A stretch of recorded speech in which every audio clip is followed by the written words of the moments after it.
£25.5 million. That is the exact amount of public taxpayer money a Birmingham single supported housing provider received in housing benefit payments in just 12 months in 2025. 3,000, that is the number of highly vulnerable people. People with complex support needs, battling severe mental health crises, or recovering from addiction, who are now uncertain about their housing position in a city with a chronic homelessness crisis. Today, we are unfolding one of the biggest scandals in the UK housing sector. In May 2026, a London-based provider called Ash-Shahada Housing Association abruptly announced it was withdrawing its services from Birmingham entirely. The official statement claims tenants will be transitioned to new providers. It said, Ash-Shahada Housing Association has taken the decision to exit the supported exempt accommodation project in Birmingham, following a comprehensive, independent strategic review commissioned by its board. The decision is intended to protect the association's long-term sustainability and reduce regulatory exposure associated with lease-based supported housing models. The scale of the exit creates massive uncertainty and risk of homelessness for vulnerable people. The Regulator of Social Housing has been investigating Ash-Shahada for 5 years regarding its governance and financial viability. The regulator consistently graded the provider as non-compliant. The core issue was the lease-based model, where the provider leased properties from private landlords at high fees, passing the cost to the taxpayer via housing benefit, often with little oversight of where the money went. But how does a small social housing group grow so fast that it commands a multi-million-pound empire, only to withdraw after the regulator's 5-year investigation? To understand this, we have to look past the corporate press releases and expose a framework where a well-intentioned safety net turned into a lucrative corporate gold rush. This isn't just an isolated story. It is a symptom of a massive, nationwide explosion in temporary and exempt accommodation. So what is exempt accommodation? Contrary to popular belief, it's not a type of housing. It is a term from housing benefit regulations created in 1996. Exempt accommodation did not start as a housing program in its own right. It was a regulatory exemption within the housing benefit system. Over time, the term became widely used to describe the accommodation itself, but originally it referred to the housing benefit status attached to eligible supported housing providers. In simple terms, exempt accommodation is accommodation provided by a housing association, registered charity, or voluntary organisation, where that organisation also provides the resident with care, support, or supervision. The key test is not the building itself. The key question is the landlord providing care, support, or supervision to the resident? Typical residents may include people experiencing homelessness, survivors of domestic abuse, people leaving prison, people with mental health needs, people recovering from substance dependency, refugees and other vulnerable groups. Exempt accommodation is not licensed or regulated in the same way a HMO or house in multiple occupation is.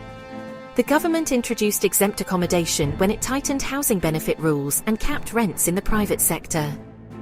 Ministers recognised that charities and housing associations providing supported housing for vulnerable people had higher operating costs, so they created an exemption. While the concept started in 1996, the active legal definition used by local councils today was moved into a newer piece of legislation. The Housing Benefit and Council Tax Benefit Consequential Provisions Regulations. 2006, the intention was to protect vulnerable people and preserve supported housing. The debate today is whether the model is always achieving that original purpose. Birmingham now has more than 9,000 properties registered for exempt provision, with more than 30,000 rooms provided. Concerns include poor vetting, minimal support, and a troubling mix of residents, with stories of survivors fleeing violence being placed alongside violent ex-offenders and young care leavers alongside habitual addicts. These properties are funded through a higher rate of housing benefit by the DWP, exempt from the caps applied to normal housing benefit.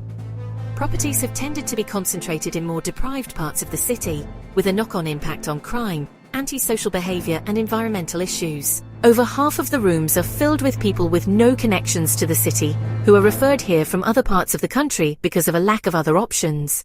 Exempt tenants also pay a top-up for support and care.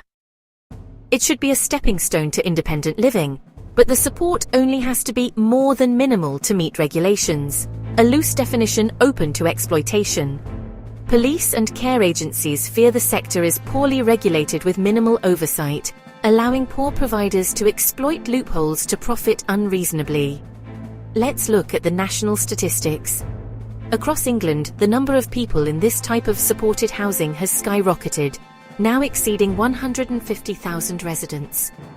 The annual bill to the taxpayer has officially reached £1 billion nationwide. It's been described as a cash cow by Birmingham MP Jess Phillips, a state-sanctioned scandal that's changed the face of Birmingham neighbourhoods forever. But if the UK is seeing an increase, Birmingham is the absolute epicenter. Over the last decade, the proliferation of houses in multiple occupation, converted into temporary housing, has completely reshaped local communities.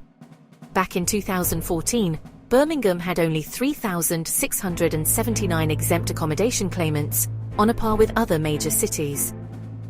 By 2018, the number in Birmingham had hit 11,980, nearly 3 times as many as in Manchester. There are now over 32,000 people housed in exempt properties across the city, mostly former family homes in deprived areas.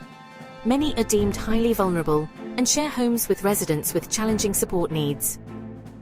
Allocation decisions failed to account for the differing vulnerabilities, risks, and support requirements of residents. A local Birmingham councillor spoke out about the dire impact of the still-growing sector, now worth over £300 million a year in Birmingham alone, with some providers receiving hundreds of pounds a room every week in public cash for housing tenants with intensive housing-related requirements. In fact, over a recent 4-year period, Birmingham City Council has paid nearly £550 million in housing benefits to providers flagged as non-compliant by the Social Housing Regulator. Why? Because the regulations created a loophole that some providers later exploited. To understand why this happened, we have to look at 2 critical pieces of government policy. First, the historical context. In 2003, the government launched the Supporting People programme.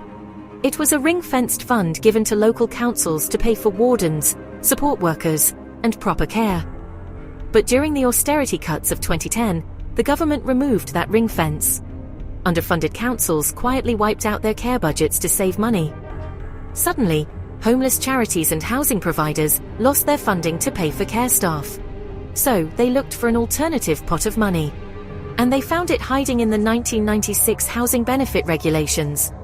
Normally, the government caps the welfare rent a private tenant can claim using the local housing allowance, or LHA. In Birmingham, that might cap a room at around £70 to £80 a week. But the 1996 law wrote an explicit exemption. If the landlord is a not-for-profit body, like a registered charity or housing association, and they provide care, support or supervision to the tenants, they are completely exempt from those rent caps. They can claim enhanced housing benefits. And here is where the loophole turns into exploitation. High Court rulings established that this care didn't have to be intensive medical help. It legally only had to be more than minimal. Unscrupulous operators realized that leaving a support leaflet on a kitchen counter or knocking on a bedroom door once a week for a 10-minute chat legally counted as support. Suddenly, a property that would normally bring in £400 a month in standard rent could bring in over £1,000 a month per room under the exempt loophole. Private for-profit landlords began partnering with non-profit housing associations like Ash-Shahada. The association acted as the front to claim the uncapped government cash, took a cut, and funneled millions back to the private property owners. This brings us back to Birmingham, and exactly why Ash-Shahada grew into a giant here. Birmingham is uniquely vulnerable because of its architecture. Neighbourhoods like Erdington, Handsworth and Winson Green are packed with large old pre-war Victorian terraced family homes. They are cheap to buy and incredibly easy to subdivide into 6, 7 or 8 bedroom HMOs. Even worse, under national planning laws, supported exempt housing was handed an exemption from local council restrictions, bypassing Article 4 planning directives. Birmingham City Council could stop a normal developer from building an HMO, but they were legally powerless to stop an exempt provider from doing it. Look at the financial reality. Media investigations exposed that in just 3 small streets in Winson Green, Ash-Shahada operated 11 terraced properties packed with 28 vulnerable claimants. They were drawing in £253.69 per tenant every single week. That is £30,000 a month from just 3 streets for housing that repeatedly failed the council's basic voluntary quality standards scheme. When the Regulator of Social Housing launched a statutory investigation, they found a complete absence of appropriate controls. Millions were moving to private agents, while the Housing Ombudsman issued severe maladministration judgments against Ash-Shahada for failing to look after the actual residents. Rather than strengthening its governance and oversight arrangements under intense regulatory pressure and ongoing High Court legal actions against senior leadership, Ash-Shahada chose to exit. They benefited from substantial public funding before leaving the city to pick up the pieces. The tragedy of the Ash-Shahada's exit is millions of pounds of public money flowed into the sector, yet too many residents were left without the support needed to move towards independent living. It's the human cost. The fallout extends far beyond governance failures and regulatory concerns. 3,000 residents have been left facing uncertainty about where they will be living and who will provide their support, placing some of the city's most vulnerable people in an even more precarious position. Parliament passed the Supported Housing Regulatory Oversight Act to close this exact loophole, but delayed implementation meant the law didn't arrive in time to stop this collapse. When social care is treated as an unregulated, outsourced commodity, this is the inevitable. The Supported Housing Regulatory Oversight Act 2023 laid the foundations for national standards, licensing and stronger oversight, but many of those reforms have taken time to progress. The government has now outlined plans for national supported housing standards, licensing requirements, fit and proper person tests, and stronger links between housing benefit funding and compliance. The aim is straightforward. Providers receiving public funding should be able to demonstrate that vulnerable residents are receiving the support they were promised. For Birmingham, the legacy of this issue is measured not only in regulatory findings and investigations, but in the lives of vulnerable residents and the communities affected by the rapid expansion of exempt accommodation. The real test now is whether these reforms will deliver earlier intervention, stronger oversight, and greater accountability. Because for the thousands of residents affected, and for the communities that have been blighted by the impact of increasing HMOs in their neighborhood, the question is not whether change was needed. The question is whether it has come soon enough.